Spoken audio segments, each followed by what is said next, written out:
ప్రతి ఏడాది మన దేశంలో అత్యంత కోలాహలంగా పిల్ల పెద్ద తేడా లేకుండా ఊరు వాడ గల్లీ గల్లీకి ఘనంగా జరుపుకునే అతిపెద్ద ఉత్సవం వినాయక చవితి. వినాయకుని విగ్రహాల ప్రతిష్టకు ప్రతి ఒక్కరూ ఒక్కో వైవిధ్యం చూపించేందుకు ఆసక్తి చూపిస్తుంటారు. పెద్ద పెద్ద వినాయకులను నిలబెట్టేందుకు యువత తమ శక్తి మేరకు ప్రయత్నిస్తుంటారు. ఇక అలంకరించే విషయంలో ప్రత్యేకత చాటుకునేందుకు పోటీ పడుతుంటారు. అందుకే ఎలాగైనా తమ అలంకరణే అందరినీ ఆకర్షించాలని ట్రై చేస్తుంటారు. అందులో భాగంగా కొంతమంది ఖర్చుకి కూడా వెనుకాడకుండా అత్యంత ఖరీదైన అలంకరణ చేస్తుంటారు. అలాంటి అలంకరణే ఈ సంవత్సరం అందరి దృష్టిని విశేషంగా ఆకర్షిస్తోంది. వేలు కాదు, లక్షలు కాదు, కోట్లు ఖర్చు పెట్టి మరీ ఆ గణనాథుడిని సిద్ధం చేస్తున్నారు. ఈ గణపయ్యకు ఏకంగా 400 కోట్లు బీమా కూడా చేయించారు. నమ్మశక్యంగా లేదా? అయితే ఈ స్టోరీ మీకోసమే.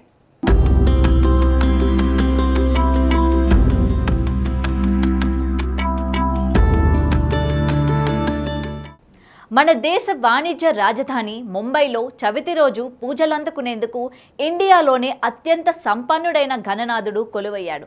ముంబైలోని జిఎస్బి సేవా మండల్ వారు ఏర్పాటు చేసిన ఈ గణపతిని 66 కిలోల బంగారు ఆభరణాలతో పాటు 325 కిలోల వెండి, ఇతర విలువైన వస్తువులతో అలంకరించారు.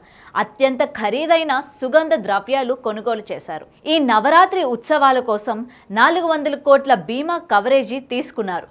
ఈ ఖరీదైన గణనాథుడికి కాపలాగా సీసీ కెమెరాలతో కూడిన నిఘా వ్యవస్థతో పాటు భారీగా పోలీస్ బలగాలను ఏర్పాటు చేశారు.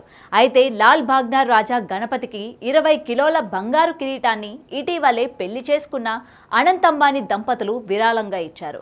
ఈ రిచెస్ట్ వినాయకుడిని దర్శించేందుకు సినీ, రాజకీయ ప్రముఖులతో పాటు విఐపీలు పోటీ పడుతున్నారు. సామాన్యులకు సైతం దర్శనం కల్పిస్తామంటున్నారు నిర్వాహకులు. అయితే ప్రత్యేక అనుమతి తీసుకోవాల్సింది ఉంటుందని కండిషన్ కూడా పెట్టారు.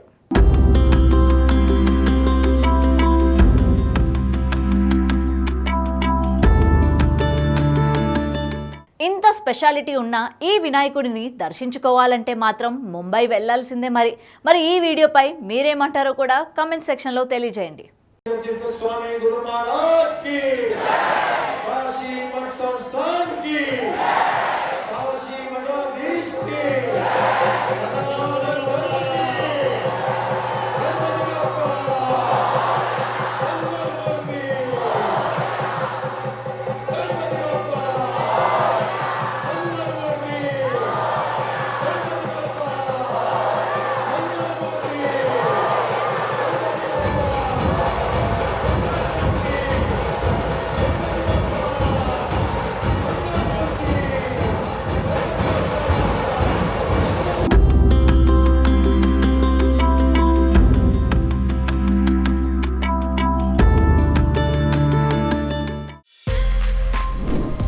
For more videos like this, subscribe Big TV channel.